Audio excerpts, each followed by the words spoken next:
This happened just over a year ago.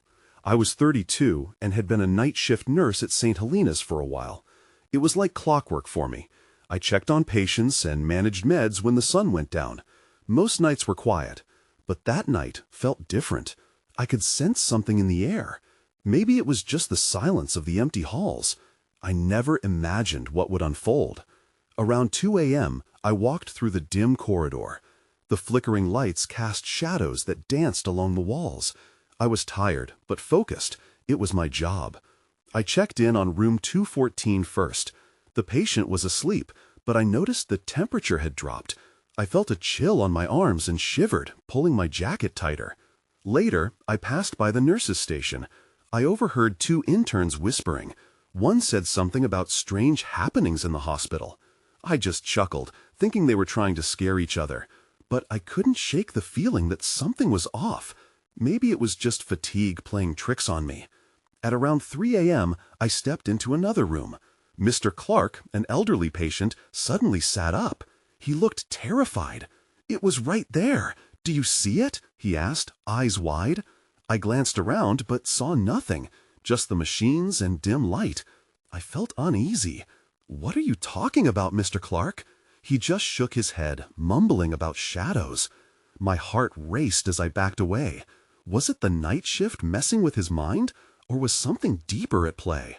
The next night, I braced myself for another long shift. But as the hours dragged on, other patients mentioned shadowy figures. I was on edge. I could feel my sanity slipping. Was it all just stress, or was something lurking around us? I couldn't tell anymore. Then I found the cold spot in the surgical wing. I moved through the corridor, and it felt like entering an icebox. My breath formed clouds in the air. I was sure I was alone. Suddenly, the lights flickered. I heard a faint whisper. I froze, heart pounding. I couldn't make out the words, but it left me cold. Finally, at the end of my shift, I walked toward the exit. I heard footsteps behind me. I turned quickly, but no one was there. It felt like I was being watched. I rushed out, uneasy. I couldn't shake the feeling that I left something behind in those walls. What really happened that night? I still don't know. I remember the unsettling reminders that keep me awake. Each shift brings echoes of the inexplicable. And maybe, just maybe, there's something I'm not meant to understand. The following week was like stepping into a waking nightmare.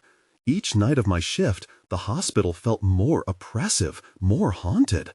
I noticed my colleagues were more distant, almost hesitant to speak about the odd occurrences. They acted like they shared a secret. I wanted to know what it was, but I was also terrified of the answer. On Monday night, as I prepared for my shift, I felt the weight of dark anticipation settle on me. I took a deep breath and stepped through the glass doors, ready to confront whatever was lurking. I steeled myself for room 214. The patients there had all seemed to experience episodes of dread. As I entered, a strange feeling washed over me, a sense of being watched. The curtains fluttered slightly, but there was no breeze. I began my rounds, but my mind kept flicking back to what I had overheard the interns say last week. "It's the spirits of those who didn't make it," one had whispered.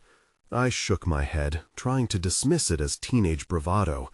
Yet, as I moved deeper into the hospital, every creak felt amplified, every shadow seemed darker. When I reached the surgical wing again, I felt the air grow heavier. The cold spot from last week was still there, more pronounced. I stepped into the room, determination battling with fear. That's when I saw it, a reflection in the glass. I turned quickly, but there was nobody. My heart raced as I stepped closer to the window. The reflection faded, but I could have sworn I saw a figure, a woman in white, standing just behind me in that split second. I turned around, dizzying panic gripping me. The room was empty. I needed to breathe. I stepped out into the corridor, feeling more lost than ever. As I rounded a corner, I collided with Dr. Hughes, the head surgeon. "You okay?" he asked with a worried look, and instantly I noticed his eyes were bloodshot. I think I saw something, I stammered, but he just shook his head. It's nothing, he said sharply. The urgency in his voice sent a shiver down my spine. Just tired eyes. But that wasn't the end of it. As I made my way to the break room, I heard it again, a whisper, barely audible, but it called my name. I froze. I turned to look, but there was still nothing there. I flinched and stumbled backward, nearly losing my grip on my clipboard. The unease settled deeper within me. I needed answers. Maybe I wouldn't get the truth from my colleagues after all. I decided to dig on my own. But I had an unsettling feeling that whatever I uncovered wouldn't lead to peace. It felt more like unlocking a door I couldn't close. As I left the break room, my thoughts were racing. I had read something in the old hospital archives about surgeries gone wrong in the past. I needed to find that information. That's when I heard the unmistakable sound of footsteps approaching. They were deliberate and slow, echoing through the hallway behind me. I turned around to face whatever was there, but my breath caught in my throat. No one was there. The corridor stretched on, empty. A cold sweat broke out on my forehead. What was happening to me? I had to know what lay ahead, even if it meant facing something terrifying. Something had to be done. That's when I saw it, a flicker at the end of the corridor. Then darkness enveloped everything. I was alone, and I had an overwhelming sense that I'd just crossed a line. I stumbled forward into the darkness, my heart pounding in my chest. The flicker I'd seen felt like a warning. A knot formed in my stomach as I scanned the hallway again, reluctant to move. Suddenly, the fluorescent lights buzzed back to life, flickering above me, illuminating the stark white walls and empty stretch ahead. I felt the chill return, as if the darkness had seeped into my skin. I gripped my clipboard tighter, trying to steady my racing thoughts. The echo of those footsteps still rang in my ears, and I couldn't shake the feeling that I wasn't alone. Whoever or whatever had been following me was still lurking nearby, unseen. I resumed my path, eyes darting to every shadow. I forced myself to think about the hospital archives. There had to be something in there, some hidden truth. The more I pondered, the more determined I became. I took a deep breath and headed towards the library room, my footsteps quickening. Arriving at the archives, I pushed the door wide open, the familiar scent of old paper hitting me immediately. I flicked on the desk lamp, casting a weak circle of light on the cluttered space filled with dusty files and fading photos. I started rifling through the boxes, searching for anything relating to room 214 or the surgical wing. I found a file marked Unfortunate Incidents, but as I opened it, a shudder ran through me. The pages were stained, as if someone had hurriedly recorded the chaos within the hospital's walls. The names, blurred by age, stared back at me, haunting reminders of patients who had met tragic ends. Then one name stopped me cold. Lydia Monroe. It was familiar. I remembered hearing that name whispered in hushed tones around the hospital. Her file detailed how she had undergone surgery for a rare condition, an operation that took a turn for the worse. Complications, they said. I read that she had died during the procedure, and suddenly I felt it, a presence at my shoulder. I froze. My instinct was to turn, but I fought through the urge. Not again, I thought.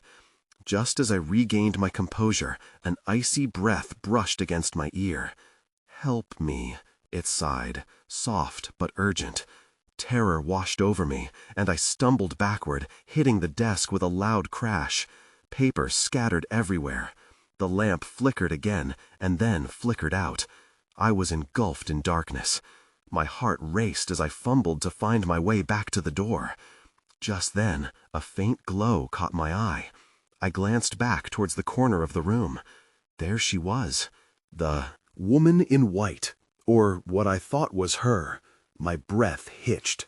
The spectral figure stood motionless, eyes dark and deep, searching for something in the fog of memories. I screamed, but the sound seemed to swallow itself in the shadows. Panic surged within me.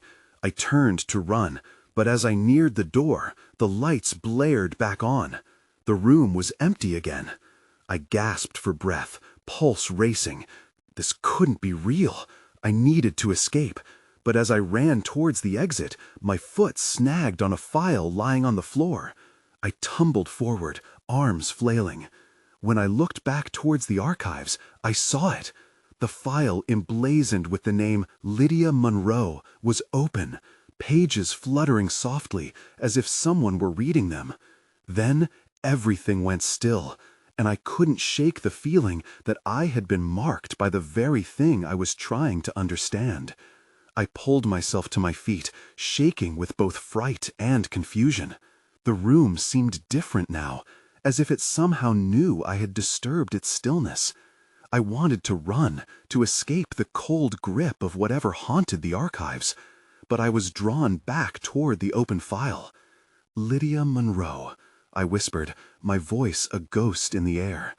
I stepped closer, compelled to learn more. The pages turned as if guided by an unseen hand, revealing photographs of Lydia, eyes bright and alive, a smile that was both comforting and unsettling.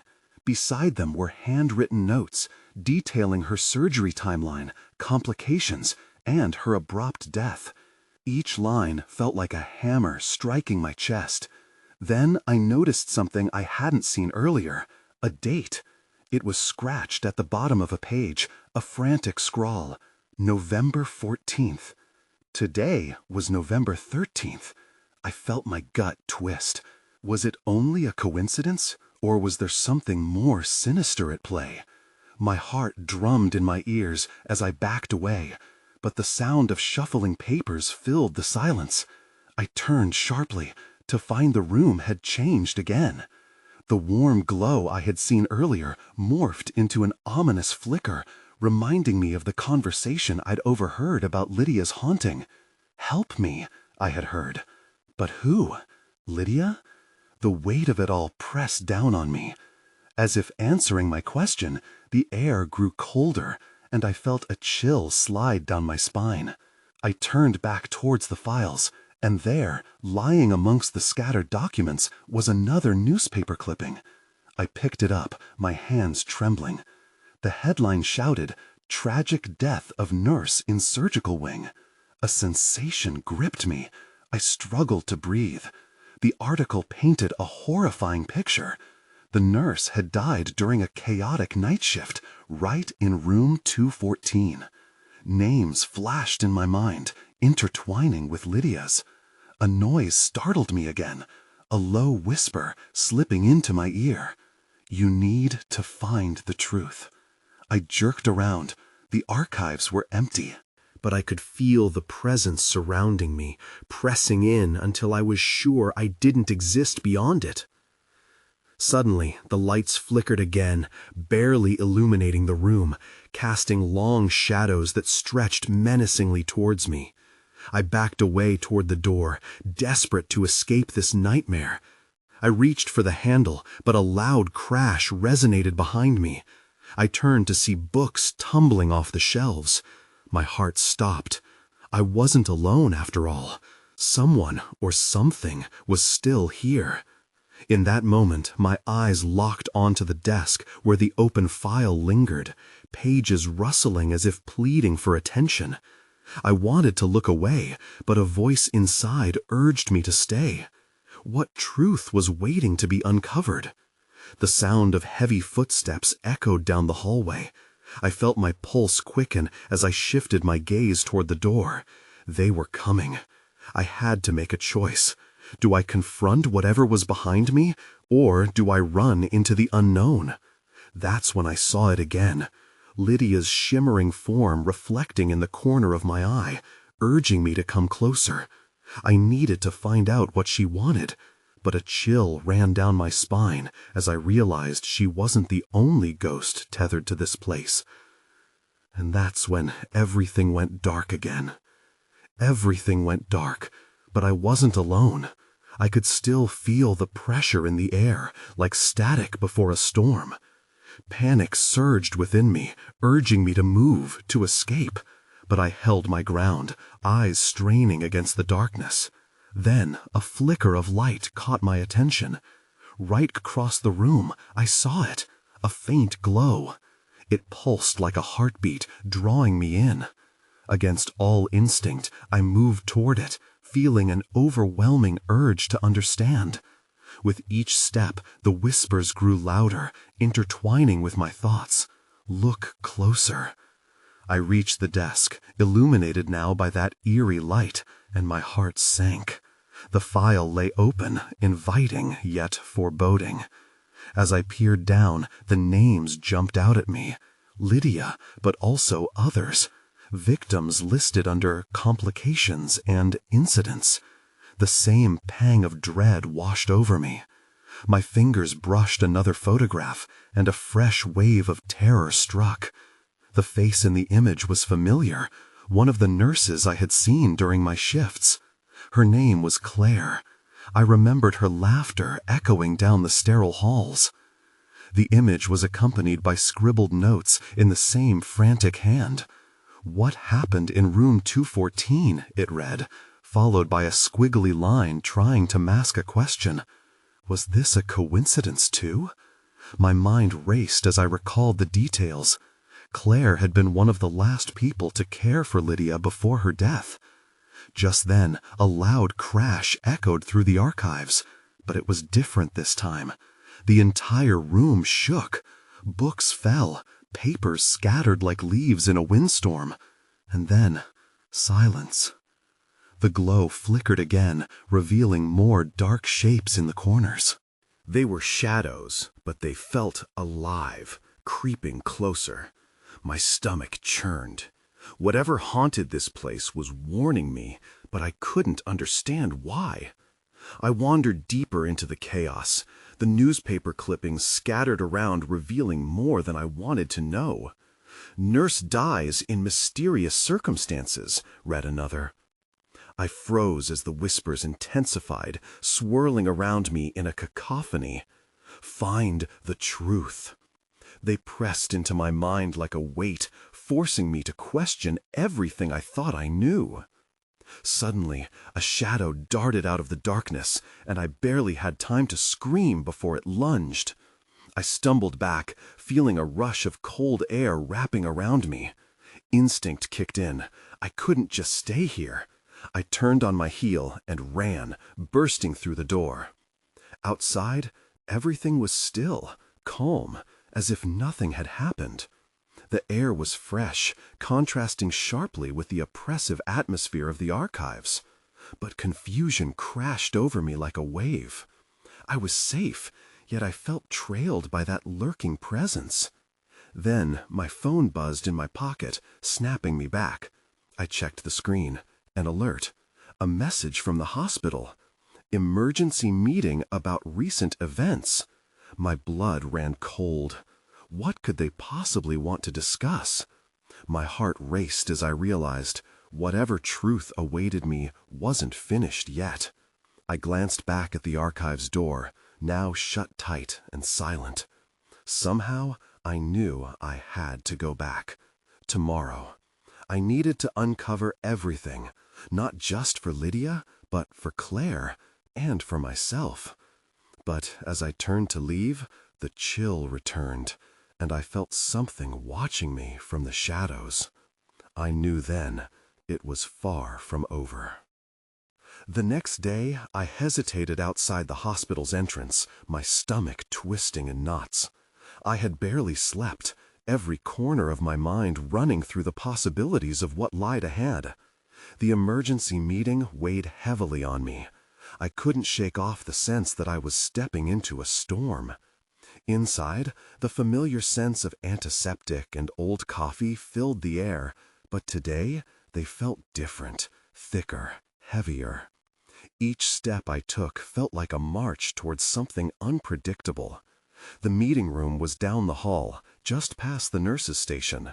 As I walked, I caught snippets of conversations, murmurs about Lydia, and a few hushed tones about Claire. My breath hitched. Nervously, I pushed the door to the meeting room open. The atmosphere inside was tense. A group of nurses and administrators were already seated, their expressions grim. I took a seat at the edge of the table, trying to blend into the shadows. The head of HR, a stern woman with a clipboard, began speaking. "We have to address the recent incidents involving patient care," she said firmly, her gaze sweeping over the room. My heart raced. "We've received reports about unusual occurrences, but this goes beyond simple mistakes." A nurse beside me, Maria, whispered, "Did they mention Claire?" My stomach dropped as I realized. I didn't even know if she had been here today. Had she, based on what I found last night? A knot twisted tighter in my abdomen. Just as I was about to respond, the HR manager continued, her voice steady but shaky. "We are in the midst of a review, especially regarding those who cared for patients with—" She glanced at her notes, then looked back up. "Complications. We need to ensure this doesn't happen again." Suddenly, the door swung open. It was Dr. Motion, his face pale and drawn. Conversation stopped, and the room fell silent. "There's been another disappearance," he said, breathless. "Room 214. Gasps erupted around the table. My mind raced back to the file I'd seen. I remembered the chilling question scrawled in frantic ink. "Is Claire okay?" I blurted out before I could think. The room shifted uneasily, eyes darting to the door. Dr. Motion frowned. "I don't know. I just got the call. We suspected complications there before. Now it's just empty." Panic and disbelief ran rampant, but his words struck me with urgency. If room 214 was involved again, then everything I had unearthed last night wasn't just the ramblings of a haunted mind. As whispers of anger and frustration flooded the air, I caught a shadow darting past the glass window. My heart sank as that familiar chill crept back along my spine. No, not here, not now. Fear intertwined with determination. I couldn't let this go unresolved. As the meeting ended, determination ignited within me.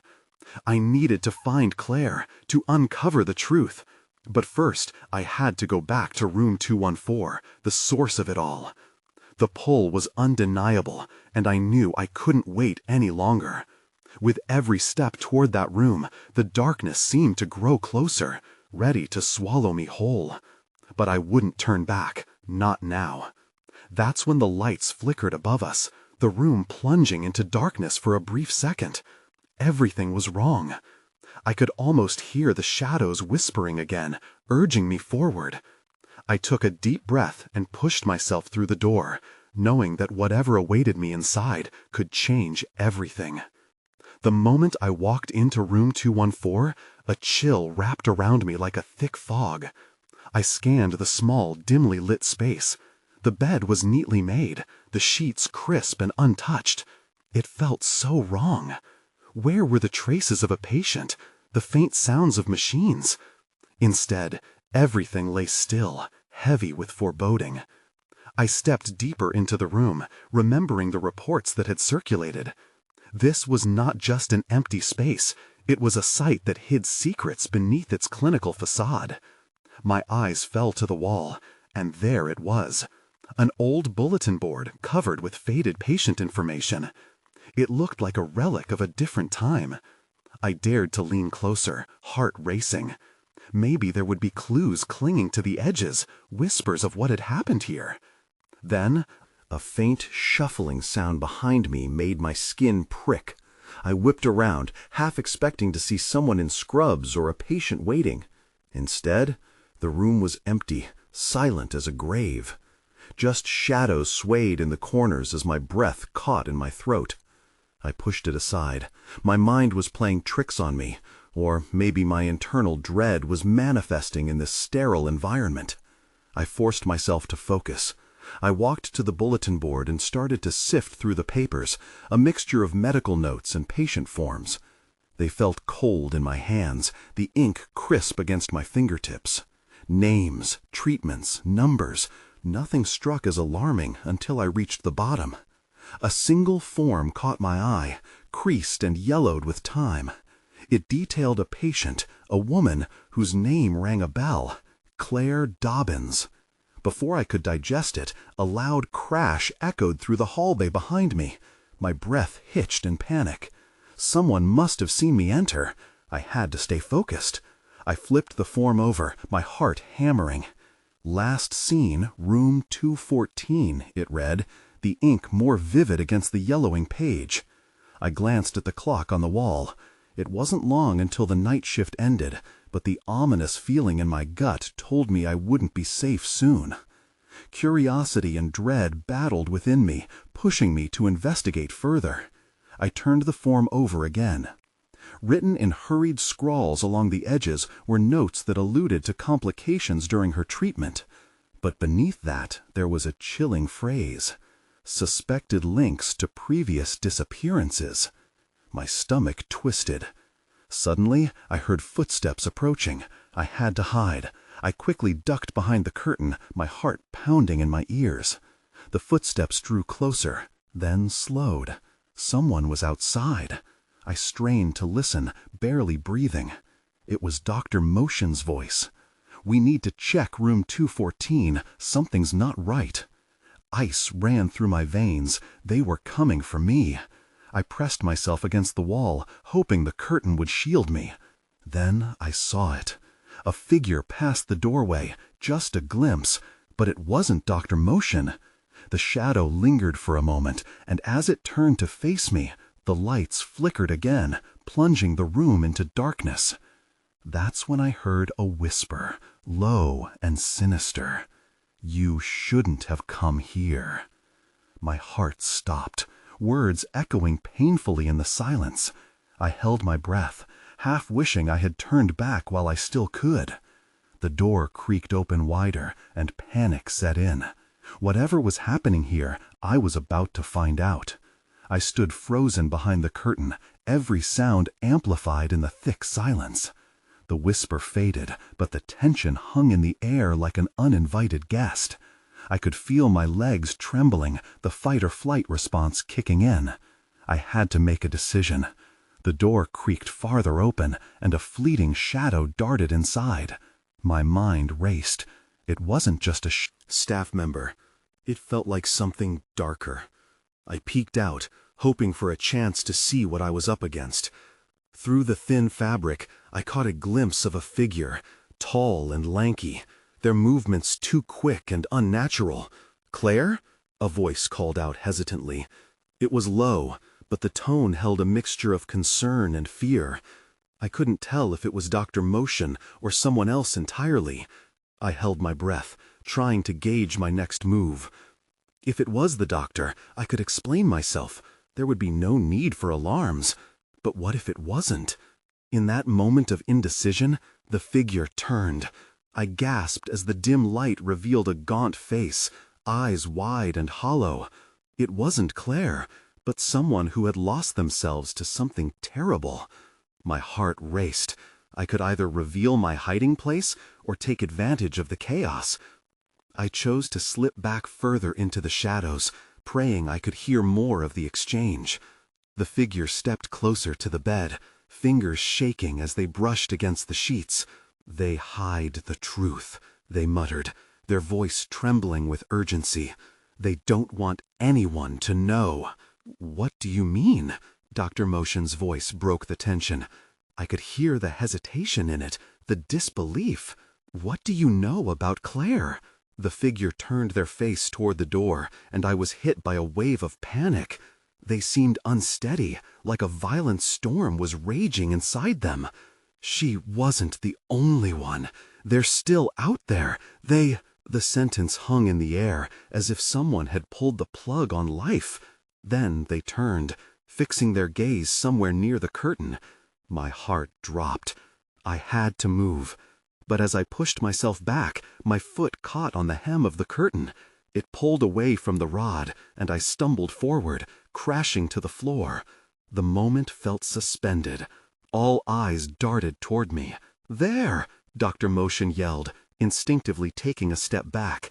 The figure's face twisted with recognition, a strange smile breaking through the fear. I scrambled to my feet. I was just looking for clues about... The words jumbled together in my mouth. Before I could finish, the figure lunged toward me. I threw myself to the side, narrowly avoiding their grasp. The whisper echoed in my mind, warning me of dangers I hadn't yet begun to comprehend. I needed an exit. The tension snapped as Dr. Motion shouted, "Get back!" The figure hesitated, caught between instinct and hesitation. I bolted toward the door, adrenaline coursing through me. I grabbed the handle, but it wouldn't budge. Something was locking it from the outside. I was trapped. My breath quickened as the shadow behind me advanced, and suddenly that whisper returned, chilling me to my core. "You shouldn't have come here." With a flicker of hope, I turned toward the window, realizing my only chance of escape was through that fragile barrier. I launched myself at it, prepared to shatter my way to freedom. Through the glass, I felt the cool night air beckoning me, a small promise of freedom. I threw my weight against the window. The glass rattled but held firm. My heart raced as the realization hit me. I wasn't strong enough to break through. Panic clawed at my throat as I turned back to face the figure. They stood still, their long fingers twitching at their sides. Dr. Motion hesitated, confusion wrinkling his brow. "Who are you?" he demanded, inching closer in an attempt to diffuse the tension. The figure hissed, a sound that sent chills through me, and pointed a skeletal finger at him. "He's one of them." The accusation hung in the air, dense and heavy. "You have to believe me. They took Claire, took us all."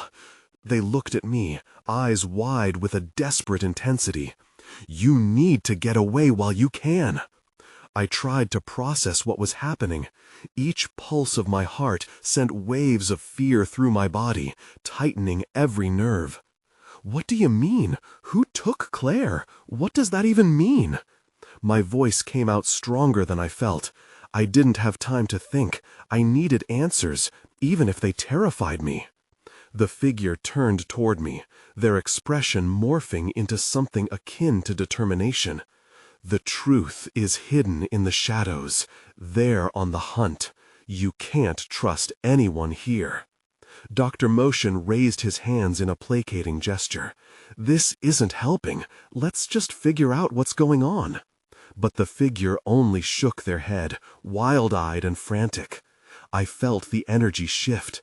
I suddenly needed to act. I had started this alone, but now I wasn't sure who I could trust. My instincts screamed for me to run, to break free from this madness, but I needed information before I could leave. "Tell me where Claire is," I urged. "Please, I need to find her." The figure hesitated, uncertainty flickering over their ghostly face. "She's in their hands. If you don't hurry, they'll shift targets." They looked at Dr. Motion again, unease settling into their bones. "You don't understand what you're dealing with. They're everywhere, watching." Then, just like that, I heard footsteps echoing in the hallway outside. Another set of shadows closing in. My pulse quickened. Whatever was happening, it was getting closer. "Listen to me," I begged. "If you know anything, tell me now." Their eyes darted between me and the door. "You have to decide," they said urgently, voice dropping to a whisper. "Stay with him or come with me." Fear twisted my stomach into knots. I turned to Dr. Motion, betrayal clinging to the air like smoke. I had to make a choice fast, and I felt the weight of it crashing down like a wave. Then everything went dark. The lights flickered and sputtered, plunging the room into trembling shadows. In that moment of confusion, the only thing I could see was the figure's fearful face, and then they were gone, swallowed by the gloom. I was alone.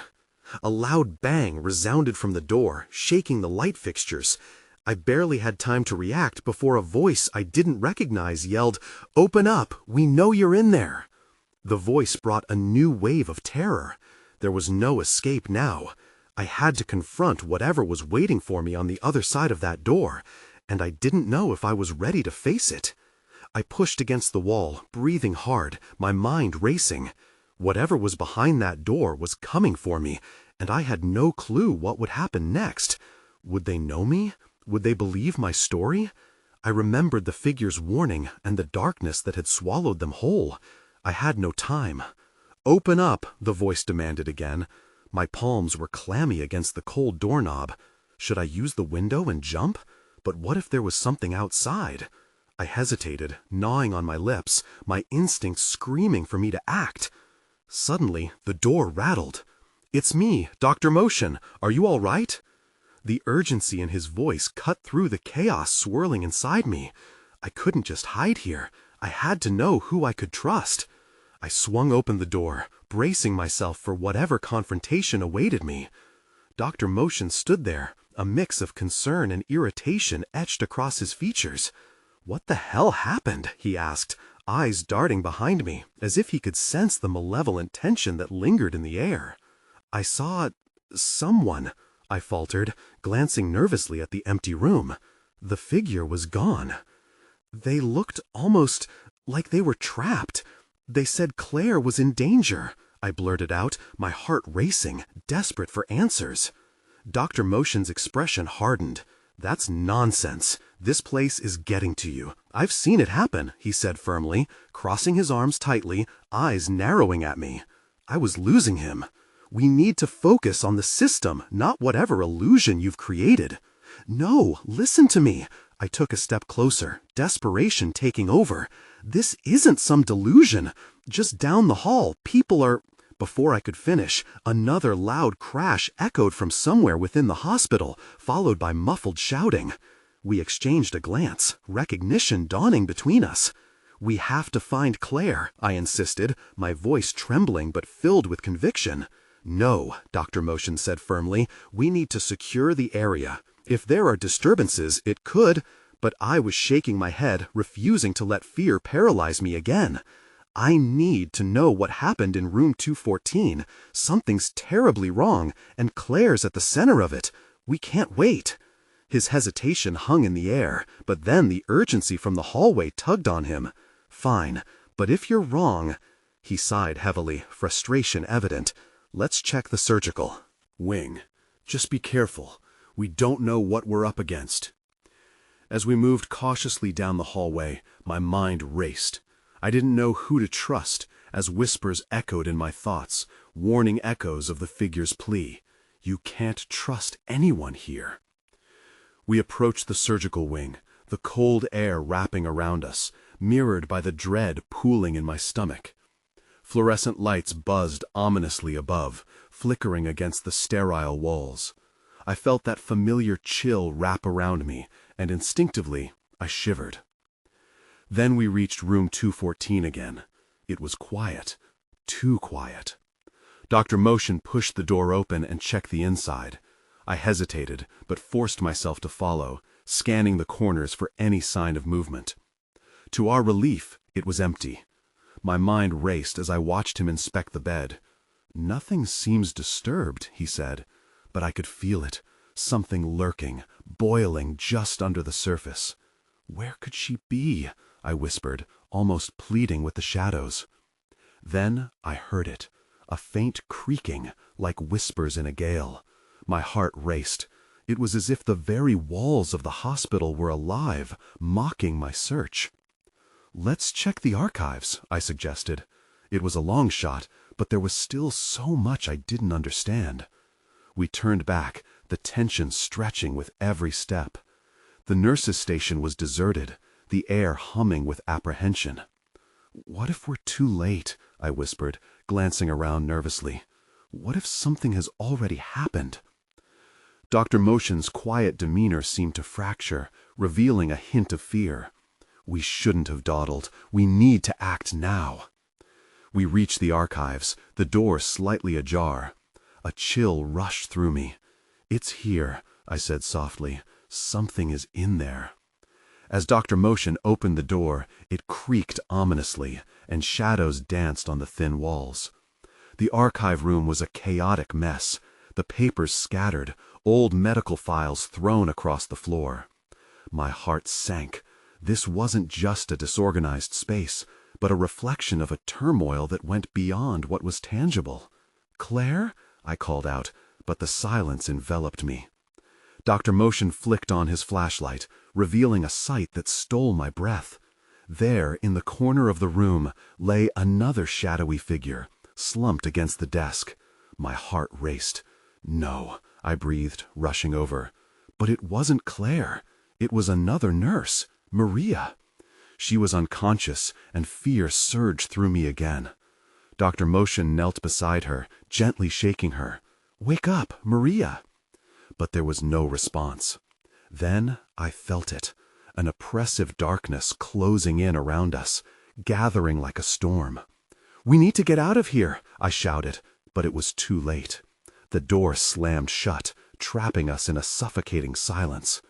The frantic whispers returned, wrapping around us like fingers. I could feel my heart pounding in my chest, a drum signaling the encroaching shadows. "Stay close," Dr. Motion yelled, scrambling to his feet. I moved beside him, remembering "they're watching." My gaze darted to the window, the last physical barrier standing between us and whatever horror was lurking. We ran for it, just as the whispers intensified, mingling with the sound of footsteps advancing toward us. In that moment, my instincts kicked in. I had to uncover the truth before it was too late. Claire needed me. Whatever awaited us on the other side could change everything, but I knew I had already crossed into the danger zone, and there was no turning back now. I sprinted toward the window, hoping against hope for escape, for clarity among the mayhem. But as we reached it, another crack echoed from behind, rising above the chaos, clear and sharp, and that eerie whisper coiled through the air again. "Help me." Everything went dark as the shadows closed in once more, and I braced myself for whatever lay ahead.